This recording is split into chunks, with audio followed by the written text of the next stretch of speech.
Bismillahirrahmanirrahim. Assalamualaikum warahmatullahi wabarakatuh. Innal hamdalillah nahmaduhu wa nasta'inuhu wa nastaghfiruh wa na'udzu billahi min shururi anfusina wa sayyiati a'malina may yahdihillahu fala mudhillalah wa may yudlil fala hadiyalah. Asyhadu an la ilaha illallah wahdahu la syarikalah wa asyhadu anna Muhammadan abduhu wa rasuluh. Allahumma salli wa sallim ala nabika Muhammadin wa ala alihi wa sahbihi ajmain, amma ba'du. Usikum wa nafsi bi taqwallahi faqad fazal muttaqun. Alhamdulillah, bapak-bapak, ibu-ibu dan kaum muslimin rahimakumullah. Yang pertama, marilah kita panjatkan puja dan puji syukur kehadirat Allah Subhanahu wa taala karena atas izin dan rahmat Allah pada kesempatan siang hari ini kita dipertemukan Allah di tempat ini. 50 tahun saya jadi penduduk Indonesia, baru hari ini saya bisa melewati daerah ini. Saya tidak menduga ada tempat seindah ini di Jawa Tengah itu ya. Saya sudah ke Sumatera, Kalimantan, Sulawesi, Bali, Lombok, Nusa Tenggara, tapi ke Batur baru sekarang. Ini adalah perjalanan dakwah, dan dari dakwahlah kita menguatkan ukhuwah Islamiyah bahwa atas iman inilah kita bisa bersatu dalam satu keluarga. Latas al-an unsuri au nasabi innahu islamu umi wa abi. Jangan kau tanya apa nasabku dan apa unsur pembentukku, karena sesungguhnya Islam itulah bapak dan ibu kita semua. Bapak, ibu dan saudara yang dimuliakan Allah, ketika sperma dan sel telur bertemu, itu namanya nutfah, dan itu ada di dalam rahim perempuan selama 40 hari. 40 hari kemudian dia akan berubah menjadi alaqah, segumpal darah yang menempel di dinding rahim. Orang sekarang menyebutnya dengan zigot. Itu juga selama 40 hari. Setelah itu dia akan berubah menjadi mudghah, segumpal daging, selama 40 hari juga. 40 tambah 40 tambah 40 berarti 120 hari. Setelah 120 hari, Allah akan mengutus malaikat untuk meniupkan roh ke dalam janin ini. Disitulah ketika roh dan janin ini dipertemukan, disatukan, dia berubah menjadi nafsun, jiwa, dan karena itu dia nafasun, bisa bernafas. Makanya kalau ibu-ibu dan mbak-mbak yang hamil nanti sebelum usia 4 bulan, memang bayi yang ada dalam kandungannya itu belum bergerak, karena memang belum diberi nyawa oleh Allah.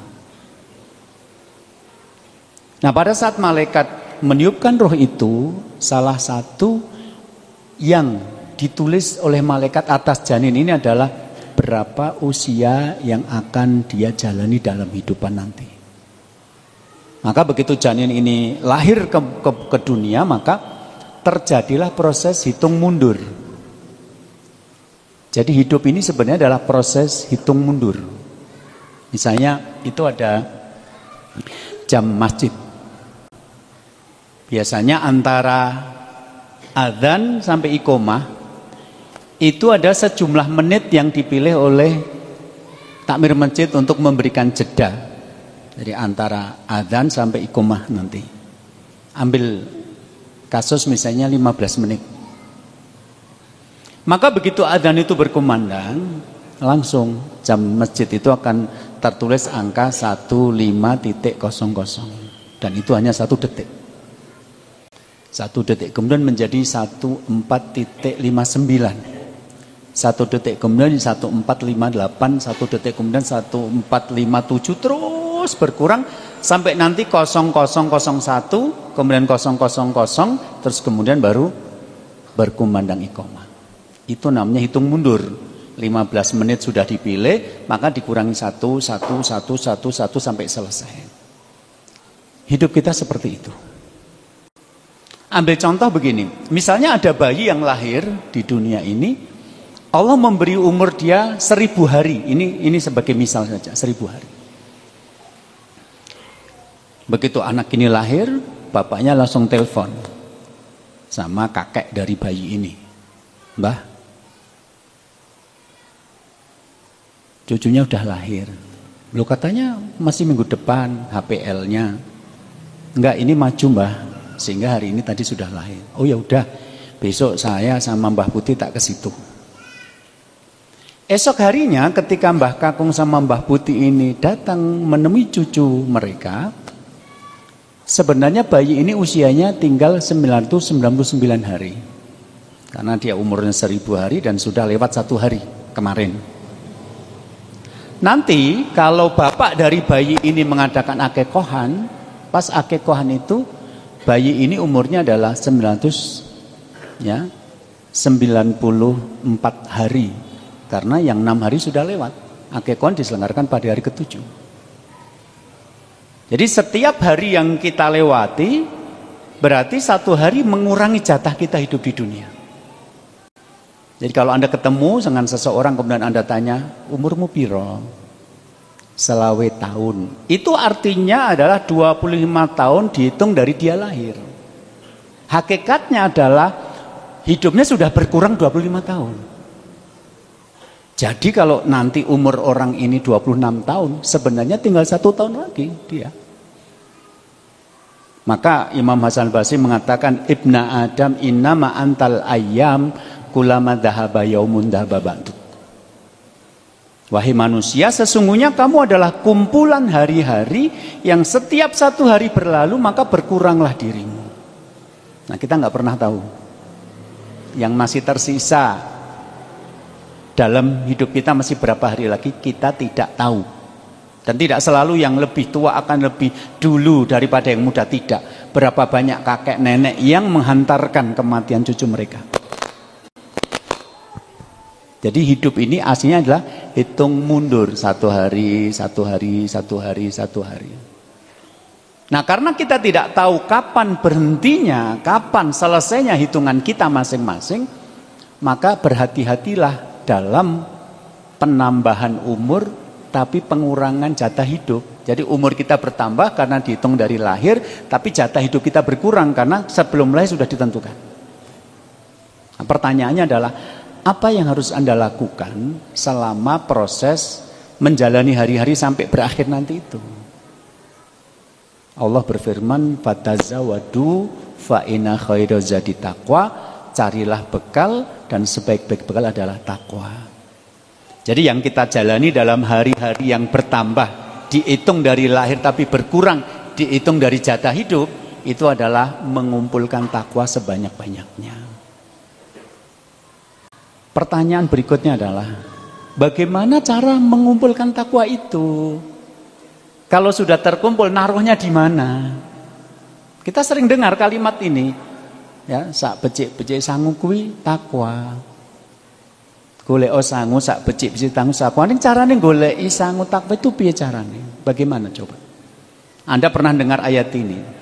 Carilah bekal dan sebaik-baik bekal adalah takwa. Cara mengumpulkan bekal takwa itu seperti apa? Mengumpulkan bekal takwa itu bukan menunggu tanggal merah nanti kalau liburan baru mengumpulkan sebanyak-banyaknya, bukan. Mengumpulkan bekal takwa itu ternyata adalah memilih jawaban yang paling baik dari semua kejadian yang menimpa hidup kita. Memilih jawaban yang paling baik dari semua kejadian yang menimpa hidup kita. Bingung? Nah, saya jelaskan dulu. Setiap hari dalam hidup kita, kita nanti akan berhadapan dengan berbagai macam peristiwa, berbagai macam kejadian akan terjadi. Dan setiap kejadian itu akan membutuhkan jawaban. Ini sudah dimulai sejak kita bangun tidur. Kita ambil contoh. Suara adzan subuh terdengar. Allahu Akbar, Allahu Akbar. Itu kejadian. Nah, sekarang kita harus menyikapi kejadian ini. Pilihannya adalah bangun atau tidak bangun. Jadi yang bangun berarti dia menjawab adzan dengan bangun, yang tidak bangun berarti menjawab adzan dengan tidak bangun, dan dua itu nilainya berbeda. Nilainya berbeda di sisi Allah. Yang bangun itu nanti terbagi lagi menjadi dua, sholat atau tidak sholat. Karena ada yang bangun tapi nggak sholat, itu ada. Saya dalam satu bulan itu ada 4-5 kali ngisi rutin kajian subuh berjamaah. Nah, karena saya ngisi kajian subuh berjamaah, berarti kan saya berangkatnya dari rumah sebelum subuh. Itu di jalan banyak orang, antara rumah saya dengan masjid itu banyak orang, bukan berarti mentang-mentang sebelum subuh terus sepi, adanya cuma kuntilanak sama pocongan, enggak. Rame, jalan itu rame. Berarti mereka sudah bangun itu sebelum adzan subuh. Tapi dari wajah mereka dan dari apa yang mereka tampilkan, itu bukan dalam rangka mau sholat. Karena ketemunya di jalan, wajah orang wudu yang biasa wudu dengan tidak biasa wudu itu bisa kebaca, bisa dirasakan. Dan mereka dalam posisi naik motor, bawa bronjong, pergi ke pasar. Jadi ada orang mendengar adzan subuh, itu bangun bukan untuk sholat, untuk noto bronjong, dipenuhi dengan sayur mayur, kemudian berangkat ke pasar. Yang sholat itu nanti terbagi lagi menjadi dua, di rumah atau di masjid. Nah ini bapak-bapak ini kalau pas pengajian banyak, jangan-jangan pas sholat subuh sedikit yang di masjid. Kenapa? Karena Rasul mengatakan sholatul jama'ati tafdulu an sholati fati bisabin wa isna darajat. Sholat berjamaah di masjid bagi laki-laki lebih baik 27 derajat daripada sholat sendirian di rumah. Jadi kalau bapak-bapak bangun kemudian sholat sendiri di rumah, itu dapatnya cuma 1 derajat. Tapi kalau bapak pergi ke masjid berjamaah, itu dapatnya 27 derajat. Ya, bangun atau tidak bangun? Bangun. Berarti ada yang tidak. Sholat atau tidak? Sholat. Berarti yang tidak sholat. Sholatnya di masjid atau di rumah? Di masjid. Berarti ada yang di rumah.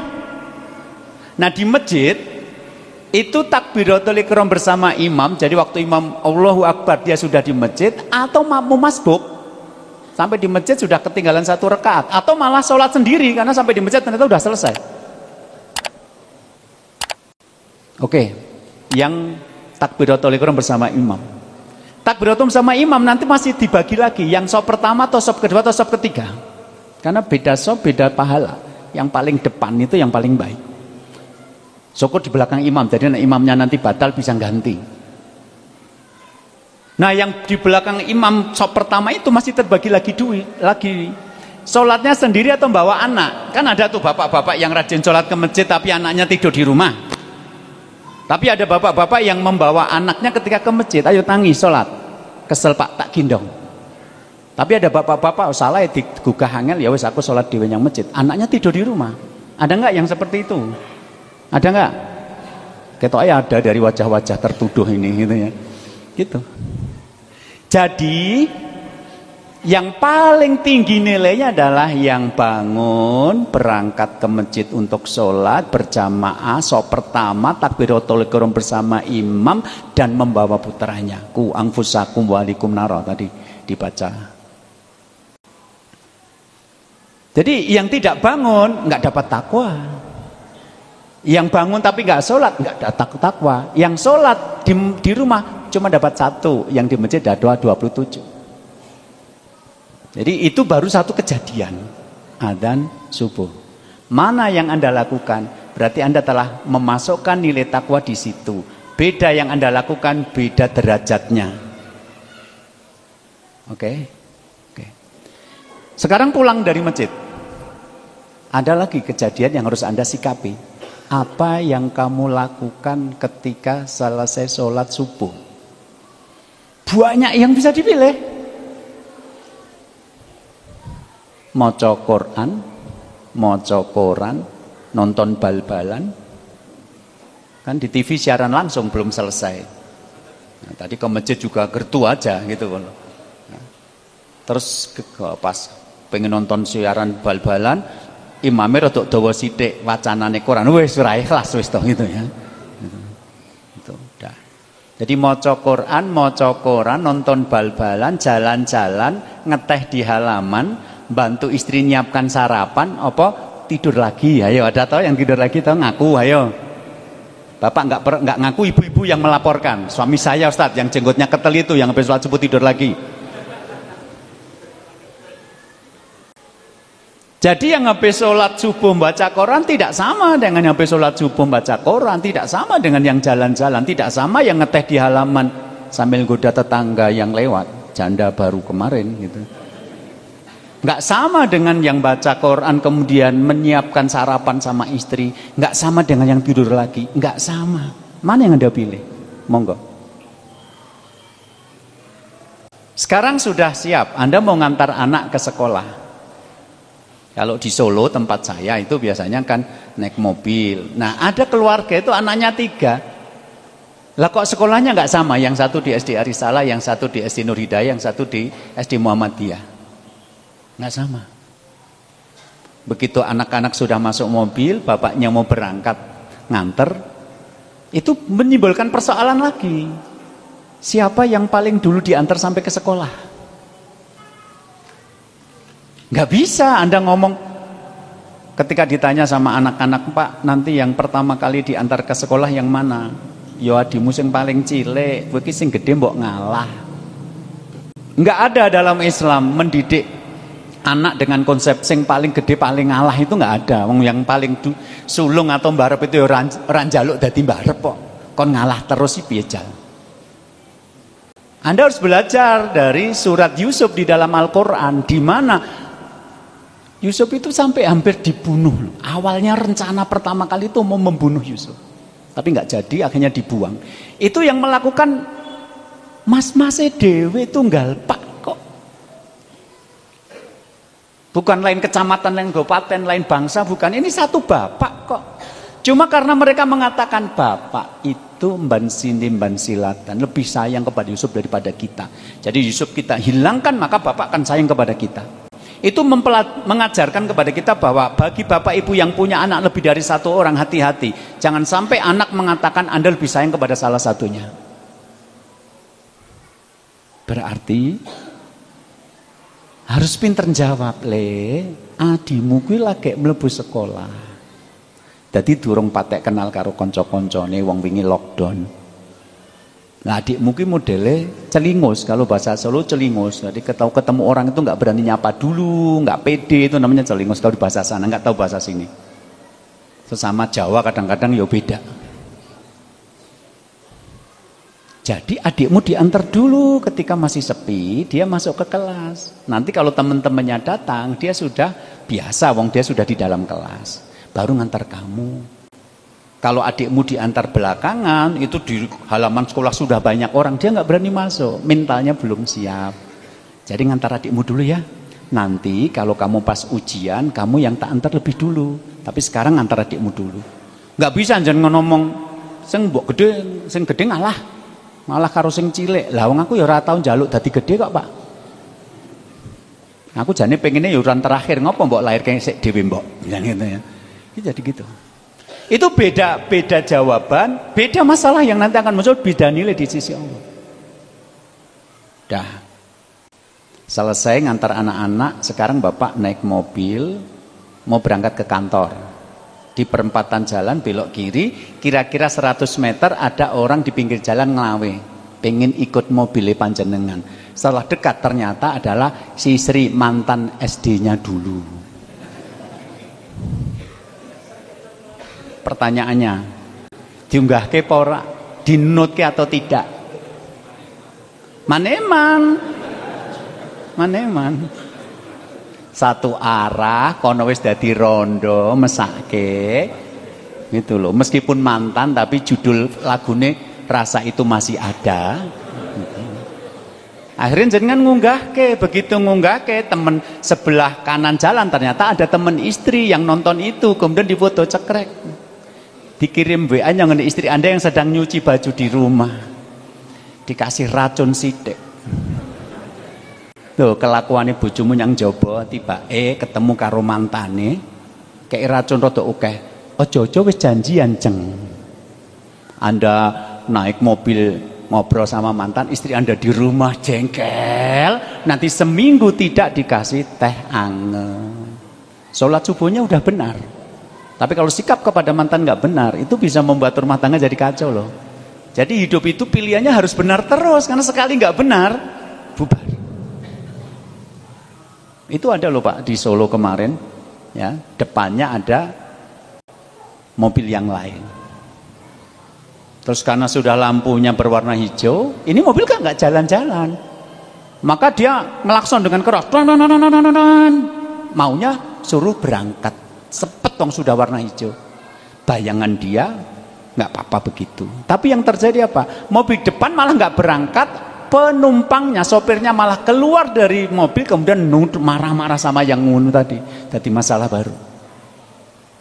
Jadi hidup ini adalah kumpulan pilihan-pilihan terbaik. Karena kalau sampai pilihannya salah, bisa jadi Anda dipuji orang di luar, tapi di dalam pasangan Anda menderita. Walah jeng duwe bojo ora kaya bojomu, digugah subuh gampang, nyang masjid nyang mburi imam, salate ketok khusyuk. Lah bojoku digugah angel banget. Jadi Anda punya bojo mukidi itu dilem karo tangga teparo. Kenapa? Sholat subuhnya cepat berangkat ke masjid. Yang tetangga Anda tidak, itu adalah si mukidi ini begitu pulang tidur lagi. Itu yang mereka tidak tahu gitu loh.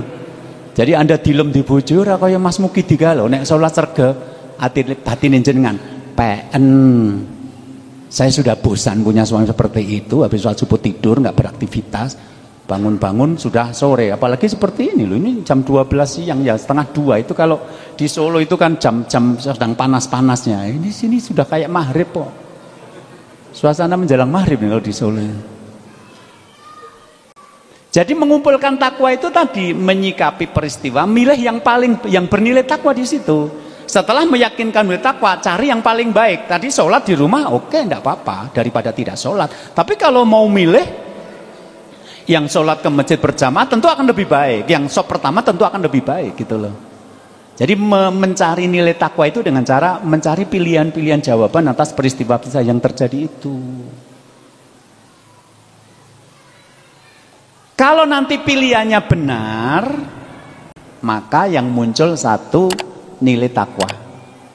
Kalau pilihannya benar, Anda akan bernilai takwa. Jadi hidup Anda nanti takwa itu dikumpulkan dengan perilaku kita yang menghadapi situasi dan kondisi itu. Nah, ketika nanti tiba-tiba Allah mematikan kita, selesai mati, ya sudah, wong yang kita lakukan tiap hari juga perbuatan yang benar kok, nggak perlu takut. Yang kedua, selain kita nanti bernilai takwa, hati kita tenang. Kenapa? Ala bidzikri tatmainul qulub. Ketahuilah hanya dengan mengingat Allah itu menjadi tenang. Dan salah satu arti mengingat Allah itu adalah menjalankan ketakwaan kepada Allah. Yang ketiga adalah kita memproses diri, mendidik diri menjadi pribadi yang lebih baik. Karena nggak tahu ya di tempat dingin seperti ini, kalau adzan subuh itu kan males. Kalau nurutin nafsu pengennya nggak usah bangun, tetap tidur. Tapi Anda bangun, itu memaksa diri untuk memenuhi panggilan Allah. Nanti kalau tidak dibiasakan lama-lama biasa bangun. Disitulah Anda berubah menjadi pribadi yang dulu malas-malasan, sekarang menjadi rajin. Anda berubah menjadi pribadi yang lebih baik. Nanti urusannya dengan suami, istri atau anak kepada orang tua kadang-kadang ada salahnya, berarti kita harus memaafkan, kita harus bersabar. Nah, proses memaafkan dan bersabar itu lama-lama merubah diri kita menjadi pribadi yang lebih baik. Tapi kalau jawabannya salah, yang muncul adalah ketidaknyamanan, nyangati dadi ra penak. Rasul pernah ditanya, mal itsmu ya Rasulullah, dosa niku napa? Dosa itu apa Rasul? Al itsmu ma hakka fi sadrika. Dosa adalah sesuatu yang membuat hatimu gelisah. Jadi orang yang nanti hidupnya itu memilih yang salah, kalau dalam Islam berarti berbuat maksiat atau dosa, hidupnya akan gelisah. Dan terasa sempit. Sebagaimana firman Allah, wa man a'rada an dzikri fa inna lahu ma'isyata dzonka. Barang siapa yang berpaling dari peringatanku, maksudnya tidak mau mengambil jawaban-jawaban yang benar dari Allah, fa inna lahu ma'isyata dzonka, dia akan mengalami kehidupan yang sempit. Hidup yang sempit itu buah dari berpaling. Berpaling yang kita dari Allah buahnya kehidupan yang sempit. Hidup yang sempit itu seperti apa Ustaz? Opo mai cilik? Bukan. Fit dunya. Hidup sempit itu di dunia ini, bukan di kuburan, bukan di hari akhirat nanti, bukan di dunia ini, kata Imam Ibnu Katsir. Di dunia ini. Wujudnya apa kehidupan sempit itu? La tuma'ninata lahu wa la insirali sadrihi. Hatinya tidak tenang, dadanya tidak lapang. Jadi nek jenengan dalam hidup ini merasa ati kok ora penak, mesti eneng sing salah. La tuma'ninata lahu, hatinya tidak tenang, wa la insirali sadri, dan dadanya tidak lapang. Maksudnya tidak lapang itu apa? Perkara-perkara kecil, perkara sepele marai padu, membuat bertengkar suami istri hanya karena perkara-perkara kecil dan sepele. Kalau panjenengan pergi ke Solo, saya di Solo, di kota saya dikenal sebagai konsultan keluarga. Nah, saya sudah 15 tahun lebih ya melayani konsultasi keluarga. Itu kadang-kadang menemukan masalah-masalah keluarga sing marai padu, bertengkar sampai hampir bercerai. Itu kalau cerita itu malu, kenapa? Masalah sepele-sepele banget. Ada suami istri bertengkar hanya karena tempe, paham nggak? Tempe. Suaminya ngajak istrinya makan soto. Di Solo ada warung soto terkenal. Lauknya banyak, pilihannya banyak. Terus suaminya ngambil tempe. Tempenya itu tipis kayak kartu ATM. Gitu ya. Tapi kalau dicuil itu nanti bunyi kletuk gitu. Maka suaminya bilang, goreng tempe koyong ini iki, crispy. Yang bapak ini tidak itu adalah di warung soto itu karyawannya lebih dari 10 orang. Warung soto terkenal di Solo itu karyawannya lebih dari 10 orang. Itu pakai seragam batik. Yang goreng tempe itu khusus 1 orang. Nah besoknya si istri goreng tempe, ning nyambi karo goreng tempe, karo nyapu, karo gendong anak, karo anak nasi, karo ngrungokke radio. Begitu goreng tempe warnanya sudah coklat, diangkat daripada gosong. Begitu suaminya makan, tempe itu diambil, dia bayangkan diputus kelotak, malah melengkung.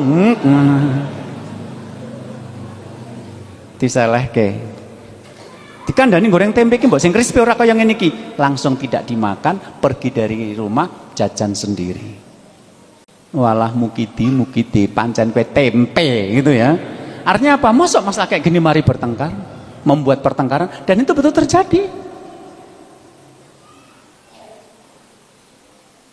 Orang kadang-kadang bertengkar hanya karena tehnya kurang manis atau kurang pahit sedikit. Bahkan ada pasang suami bertengkar hanya karena odol, coba.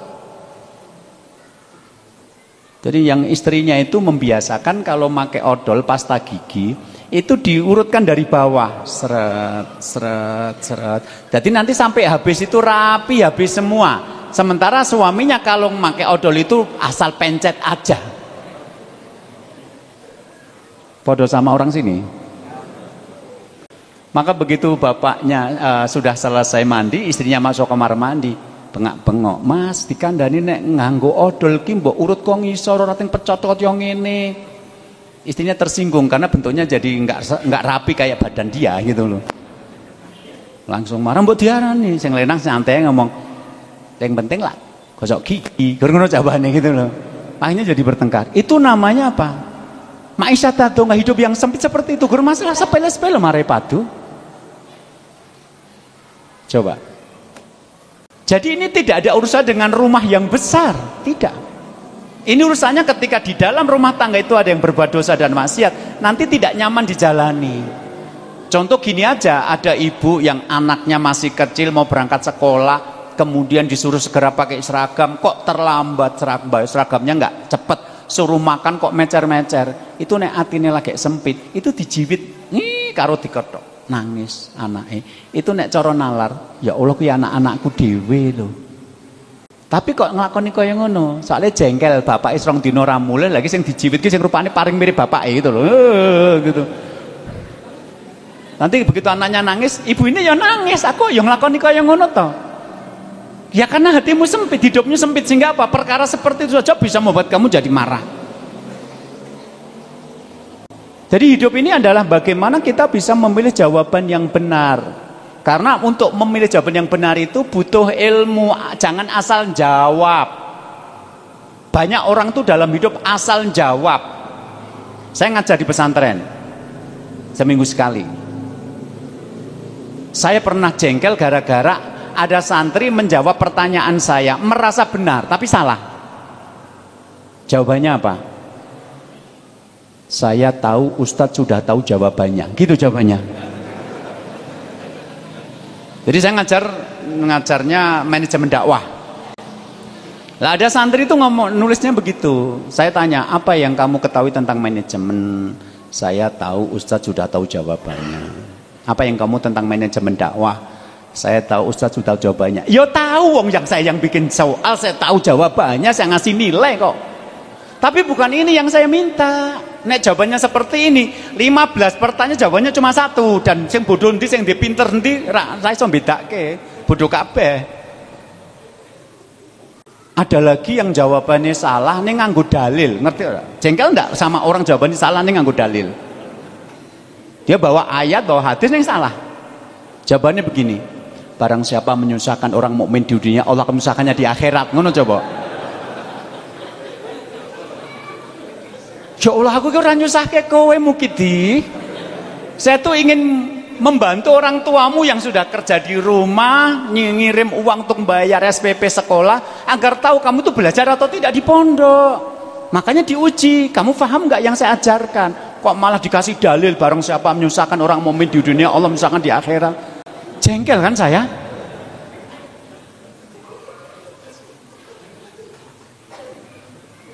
Ya. Bapak-bapak berangkat ke masjid sendiri, anaknya nggak diajak. Terus kita tanya, loh Pak, kenapa berangkat ke masjid sendiri tidak ngajak anak? Alah, wong nampun fanatik to Pak Ustadz. Mungkin pun gede wae sholat dewi. Ini kira jawaban menurut bapak ini benar, padahal saya salah. Orang yang dididik dari kecil hati-hati saja, nek SMP nanti pergaulannya salah wes jadi rak sholat kok. Saya ketemu yang SD-nya Islam, hafal 2-3 juz Quran, itu SMP-nya salah pergaulan jadi ora sholat kok. Lagi bapak iki ngomong, alah rasa ndak fanatik ngono wis gede sholat dhewe. Allahu Akbar, wong bodho rumangsa pinter iki ngene iki lho. Nek cara Solo kementus ngene iki gitu. Jadi banyak orang itu rumangsane bener, ning salah. Seperti tadi, Pak. Mbok bangun. Ya wis tangi rasa disengeni wae. Kae ndang mangkat yang masjid sholat. Aku sholatnya ngomah wae kok, Bu. Orang yang masjid iki piye? Sing penting lek jek sholat, sing salah ki lek sing ora sholat. Oh. Padahal ya Allah, Pak, nek kowe nyang masjid kuwi entuk 17, luput-lupute tok separo jek tok 13,5. Lah kowe nyang omah gore entuk 1, nek tok separo, kowe engko gore entuk setengah. Gek nyang masjid ku modalmu gur 1. Amin. Soalnya liyane bacaane imam, kowe gur muni amin tok entuk 17 kok. Nyang omah la abudu mata butuh la antum abiduna ma putra rampung-rampung gur entuk setengah coba. Kuwi wong bodho ora mosok pinter ngene iki. Dadi nek bapak besok adzan suburan nyang masjid, kuwi nek ra bodho-bodho banget wis pilihan. Wong digawe 17 kok pilih 1 lho. Coba kita main matematika deh. Ada 2 bapak sholat subuh, yang satu di rumah, yang satu di masjid. Anggap nilai sempurna, yang di rumah dapat 1 derajat, yang di masjid 27. Siang hari duhur, nanti yang di rumah dapat sholat di rumah lagi, 1 tambah 1 sama dengan 2. Yang di masjid 17 tambah 17, 54 tok. Asar nanti yang di rumah tetap di rumah, 1 tambah 1 tambah 1, 3. Yang di masjid 54 tambah 17, 81 yo. Hitungno 20 tahun lah bagi bumi dan langit. Nek ra ngitung kula mumet ta Ustaz, ya wis zaman sekolah pancen ya ora tau ngentekke matematika gitu loh. Coba dihitung. Apalagi nek orang ngerti konteks pertanyaannya, jawabannya malah salah. Wong pertanyaannya IPA, jawaban IPS. Pendapat data yang cepat mencair, BPKB, Allahu Akbar gitu ya. Pendapat data yang mencair ya es Thomas kayak ngun panas langsung mencair. Kok jawabannya BPKB, kulino kerep utang. Dadi ini jawabannya pendapat data yang cepat mencair BPKB. Kuwi jenenge ra paham konteks. Kan tertulis di pohon bahwa BPKB setengah jam cair kan ngono to, Pak. Gitu loh. Jadi dalam hidup ini banyak orang yang jawabannya salah tapi rumangsa bener. Lah bagaimana agar jawaban itu bernilai takwa itu? Satu, kalau Ibnu Qayyim al-Jauziyah menyebutnya dengan istilah kuwatul idrok. Kuwatul idrok itu kalau bahasa bebasnya adalah kekuatnya pemahaman, ilmu yang luas. Sebab orang tidak mungkin tahu jawabannya kalau tidak tahu ilmunya. Jadi kalau panjenengan pernah mendengarkan hadis innamal a'malu binniyat, sesungguhnya amal itu tergantung niat. Niat itu tergantung ilmu. Orang tidak mungkin punya niat kalau tidak punya ilmunya. Saya nggak tahu loh ada kecamatan Batur. Kecamatan ya Batur itu ya. Oke, saya nggak tahu. Makanya saya tidak pernah punya niat untuk berangkat ke sini. Pernah diundang setahun yang lalu dan gagal. Saya baru tahu, oh ada kecamatan Batur ya. Di tempat saya Batur itu kan pembantu. Ini kecamatan ini pembantu semua atau kecamatan memproduksi para pembantu, saya nggak ngerti gitu ya. Nah, kemarin waktu di Purwokerto tempat mertua Batur Raden, itu pembantu yang dapat radennya kan gitu ceritanya. Ya, si Suta tukang ngerawat kuda sama punyanya Pak Bupati, terus kemudian kecantol sama anaknya Pak Bupati itu. Dewi Nawang sih namanya, terus lari akhirnya terus di Batur Raden itu namanya Batur sama Raden. Tempat saya Batur itu pembantu, nggak tahu di sini apa kecamatan. Gitu, nggak ada niat dalam diri saya untuk kesini tuh nggak ada. 50 tahun saya jadi orang jadi penduduk Indonesia, belum pernah punya niat. Kapan-kapan saya ke Batur nggak ada. Yang terkenal di sana ya Dieng sebelah timurnya sini. Batur nggak terkenal. Apa perlu ada apa yang membuat Batur agar viral gitu loh. Gitu. Coba ibu-ibu yang di belakang, kalau nanti Idul Adha dapat daging 2 kilo, kira-kira mau dimasak apa Bu? 2 kilo daging itu tergantung ilmunya. Kalau ilmu memasaknya banyak, itu 2 kilo itu dianggap sedikit. Mas ini cuma 2 kilo, kamu mau dimasakkan apa? Rendang. Rendang yang mana? Rendang Malaysia atau rendang Sumatera? Beda loh mas. Ya wes, empal. Empal mana? Empal Solo atau empal Gentong model Cirebon? Beda loh mas, yang satu pakai kuah, yang satu enggak. Bola-bola daging, apa mau dimasak abon atau standar aja, gulai sate biasa. Tapi bagi mbak-mbak yang tidak punya ilmu masak, 2 kilo ki megah ke.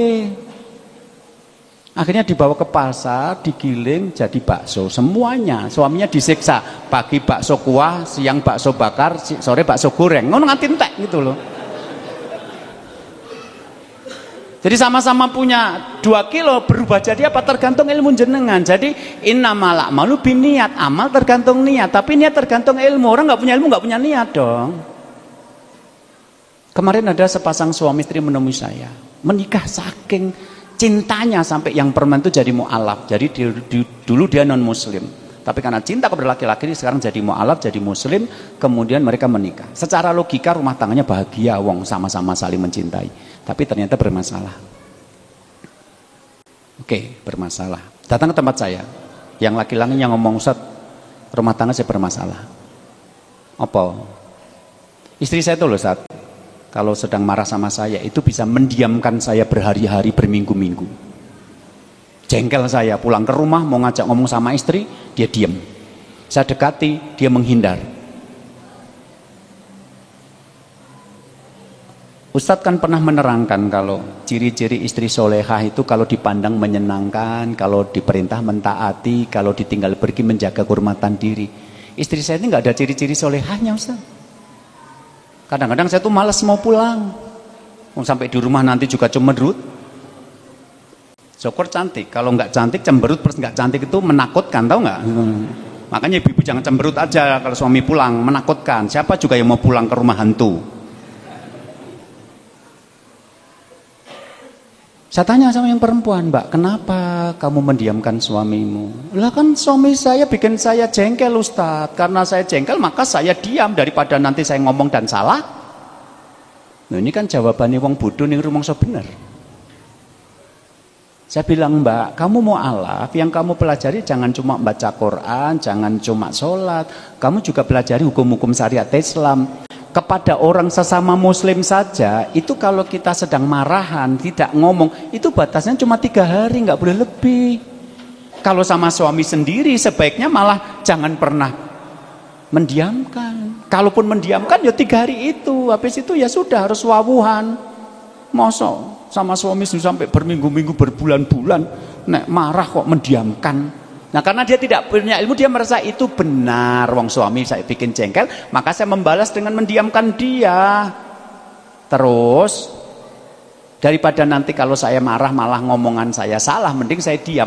Ini kan logika orang yang tidak punya ilmu. Kalau yang punya ilmu kan mendiamkan sesama muslim itu maksimal 3 hari.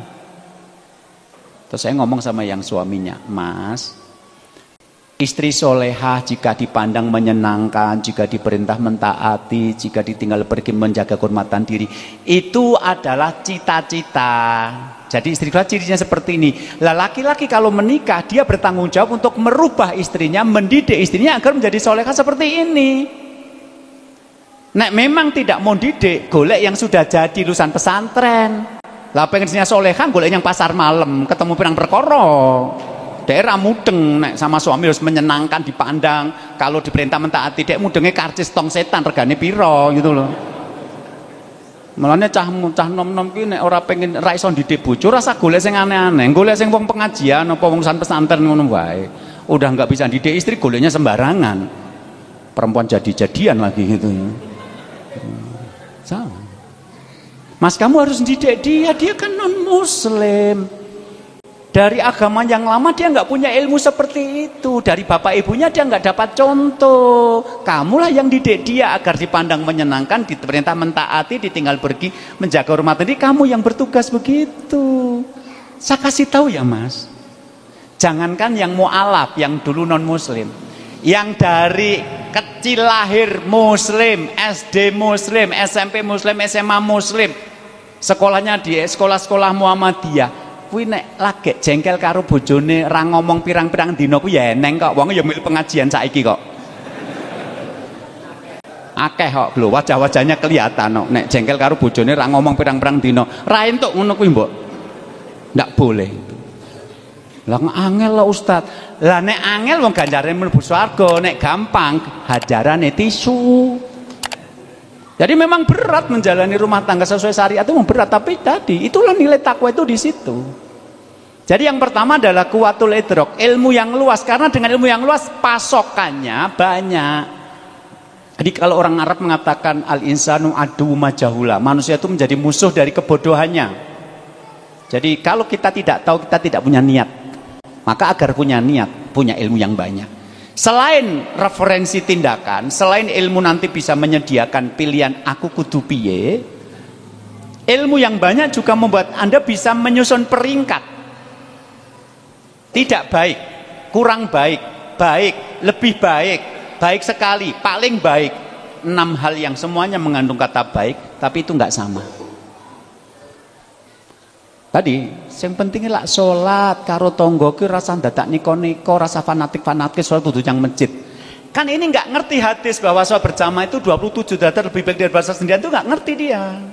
Makanya dia berpikir orang yang penting sholat meskipun di rumah nggak apa-apa. Jadi kalau ilmunya banyak dia tahu, oh sayang, energi yang dikeluarkan sama. Jadi Anda sholat sendirian di rumah dengan sholat menjadi makmum di masjid itu energinya hampir sama, tapi pahalanya 1:27 kok Anda tetap milih yang di rumah, itu kan berarti ilmu Anda tidak cukup. Ya, yang pertama namanya kuwatul idrok, pemahaman yang luas. Yang kedua namanya syaja'atul qalbi, memberanikan hati, keberanian hati. Jadi ada orang itu ngerti tapi tidak melakukan. Ya tadi tahu bahwa ke masjid itu dapat 27 derajat tapi milih tetap tinggal di rumah. Ada suami istri yang bertengkar, kemudian tanya kepada saya, Ustadz masalahnya seperti ini, oke. Apa yang saya lakukan Ustadz? Ya udah kamu minta maaf sana sama istrimu atau sama suamimu. Dia sudah tahu kesalahannya, dia sudah tahu jawabannya, minta maaf. Akhirnya apa? Enggak, nek suruh minta maaf saya enggak mau, gengsi. Nah, disinilah jadi persoalan. Jadi banyak orang itu enggak ngerti ilmu agama untuk meraih takwa, tapi begitu ngerti ternyata juga enggak mau menjalankan. Maka dalam Islam untuk bertakwa itu enggak cukup datang ke pengajian, tapi juga tazkiyatun nafas, membersihkan hati. Karena kalau hatinya kotor, kita enggak akan menjalankan ketakwaan. Ya, ada istri yang dikasih tahu, Bu, kalau mau pergi dari rumah itu pamit sama suami. Karena suamimu itu di jalan melihat perempuan-perempuan yang mungkin lebih cantik daripada dirimu, dan jumlahnya lebih banyak dan semakin tahun semakin bertambah.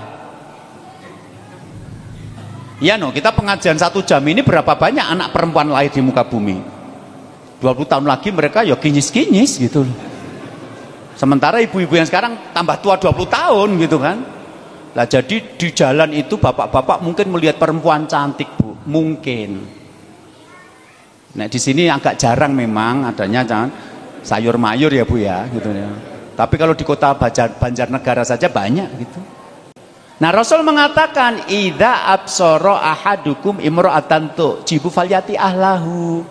Kalau kamu melihat perempuan di jalan yang cantik, kamu kemudian tertarik, pulanglah ke rumah menemui istrimu. Jadi kalau suami Anda di jalan melihat perempuan cantik, tertarik, pulang ke rumah, terus istri tiba-tiba nggak ada di rumah dan nggak pamit, kan mare jengkel toh.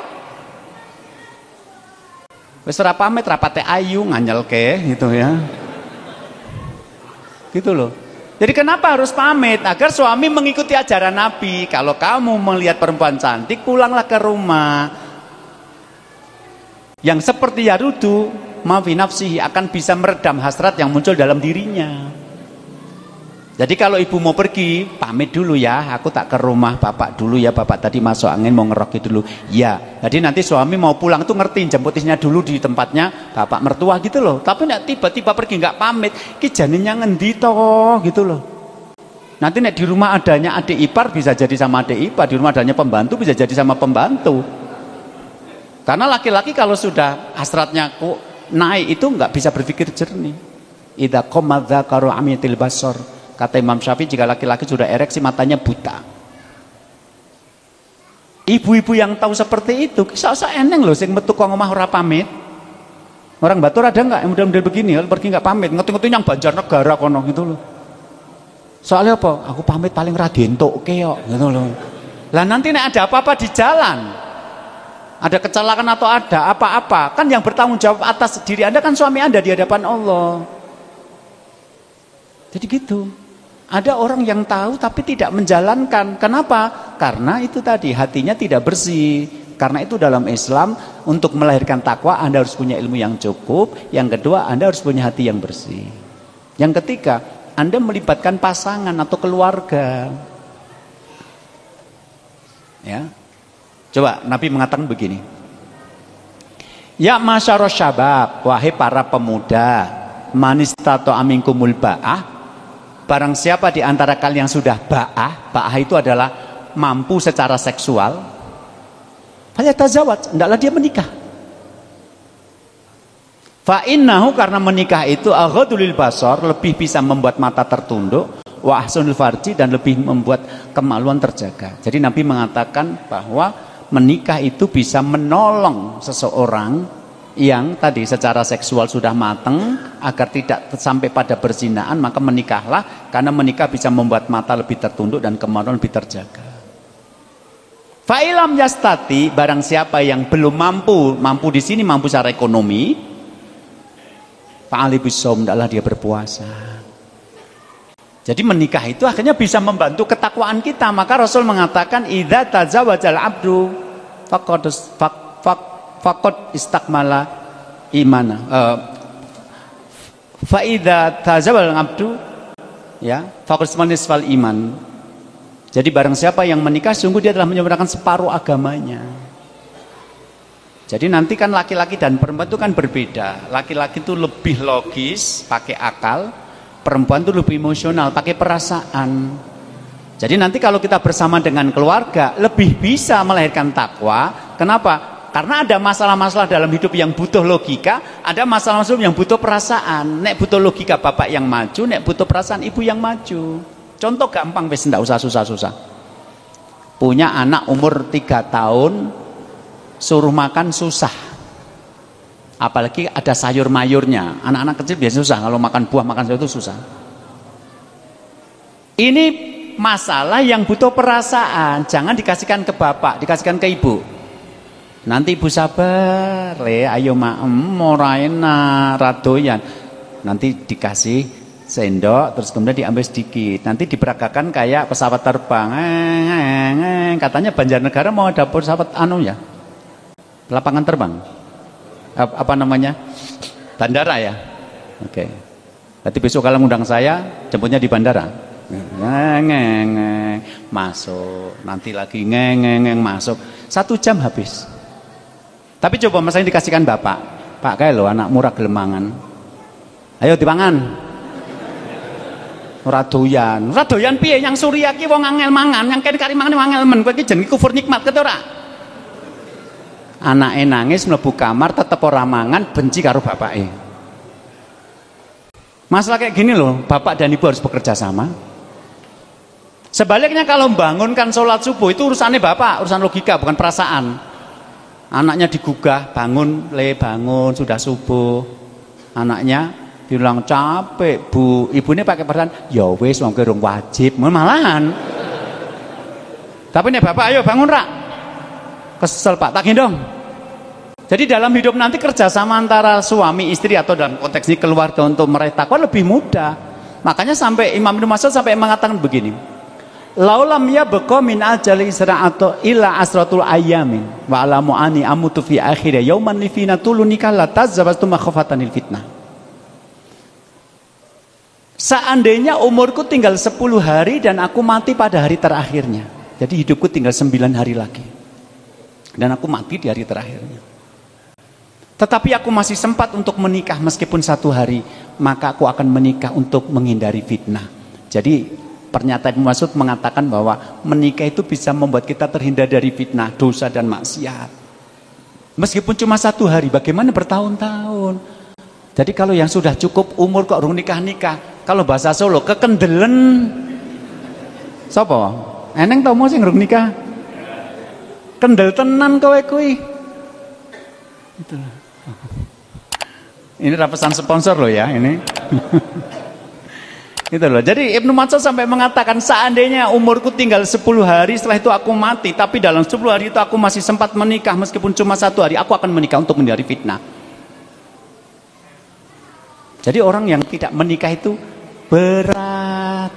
Lihat di jalan perempuan cantik, yang hidup maupun yang gambar mati. Itu di jalan-jalan itu kan ada gambar-gambar. Itu kebanyakan perempuan loh. Ya, HP modelnya perempuan. Ya, nanti apa kosmetik perempuan, Honda nanti bahannya perempuan. Bahkan saya kalau pergi keluar kota sampai jauh sampai keluar Jawa, itu ada iklan-iklan yang tidak ada hubungannya dengan perempuan, modelnya perempuan. Coba, aki modelnya perempuan. Urusannya apa coba? Wong wedok karo aki coba. Nah, lihat wedok jadi bersemangat gitu. Ada ban. Oh, iklan ban loh modelnya perempuan. Apa hubungannya perempuan dengan ban? Minta dipelindes gitu apa? Terus sekarang malah lebih ngeri lagi pak. Cat tembok modelnya perempuan, semen modelnya perempuan coba. Jadi kalau Anda pergi ke kota itu perempuan itu udah di mana-mana. Tiba-tiba dia pusing lihat perempuan itu dan pulang ke rumah tapi nggak punya istri. Ngapain coba? Natap dinding, banting piring, guling-guling. Jadi sendiri di era modern begitu berat. Makanya menikah itu bisa melahirkan ketakwaan. Barang siapa yang menikah, dia telah mendapatkan separuh agama. Faqad kamala niswaddin, dia telah menyempurnakan separuh agamanya. Nah, bagaimana membuat agar keluarga kita berperan dalam proses pembentukan takwa itu? Berarti harus pilih orang yang benar agar nanti mas, ayo bangun sudah adzan subuh. Kesel kide Ya kurang menit 5 menit kok mas ora popo nek ora sholat engko nek mlebu neraka panase luar biasa loh mas. Ora popo ndang sholat engko nek mulai tak gaweke teh hangat. Lho nek ndek bojo dadi sholat sing ra ndek bojo karo ngadan males tangi-tangi jam 8 sholat subuh waktu Indonesia bagian sendiri akhirnya gitu loh. Gitu. Nanti istrinya ngomel-ngomel tanggane dhewe ki ora apik mosok eneng buah tiba dicukuk ndadak kon balekke wis rasa wis balekno kono ndadak rame. Kalau ada suaminya diingatkan, nek ndak ada jambak-jambak itu sama tetangganya. Jadi fungsi suami dan istri itu bisa membuat kita menjadi lebih bertakwa karena dia bisa ngerem ketika kita berbuat jahat atau memotivasi ketika kita lemah dalam berbuat taat. Maka bagaimana sekarang kita membentuk keluarga kita untuk sama-sama bertakwa kepada Allah karena maaf ya, umur kita sudah berkurang 1 jam loh sejak tadi saya naik meja ini. Jadi umur Anda bertambah 1 jam tapi hidup Anda berkurang 1 jam. Nah, maka tadi mengurangi umur sampai nanti kita menghadap Allah, yang kita lakukan cuma satu kok, mengumpulkan takwa sebanyak-banyaknya. Tapi gimana cara mengumpulkan takwa? Yaitu memilih jawaban yang tepat atas semua situasi dan kondisi yang kita hadapi. Nah, untuk menjadi pilihan yang tepat itu, tadi manfaatnya kita dapat pahala, hati kita, hidup kita tenang, terus kita memproses diri menjadi orang yang lebih baik. Tetapi itu membutuhkan 3 hal ini tadi. 1, kita membutuhkan kuwatul idrak, ilmu yang luas. Yang kedua, kita butuh hati yang bersih, karena kalau tidak, ilmu tok nggak cukup. Ibu-ibu itu jane ngerti nek jenenge ngrasani tangga kuwi ya dosa. Aning nyatane nek eneng tangga sing ora bener, wong sing bener kuwi dirasani apa sing ora bener gitu loh. Kan iki rombongane putih kabeh to iki gitu loh. Dadi modele nganggo wong jilbaban mulih kok pengajane gaweane gosip wae gitu loh. Nek perlu berseri-seri sesuk disambung meneh. Kuwi nek dielingke, Bu, rasane wong dosa. Ya wis ben iki bener. Lah jan bener iki ngrasani nek lah fitnah ngerti ora? Nek sing mbok omongke salah jenenge fitnah, nek omonge bener ngrasani. Kuwi jujur ngeyel wae kok kuwi. Wong melu ora, melu pengajian ora sing model-model kaya ngono kuwi. Jadi gitu.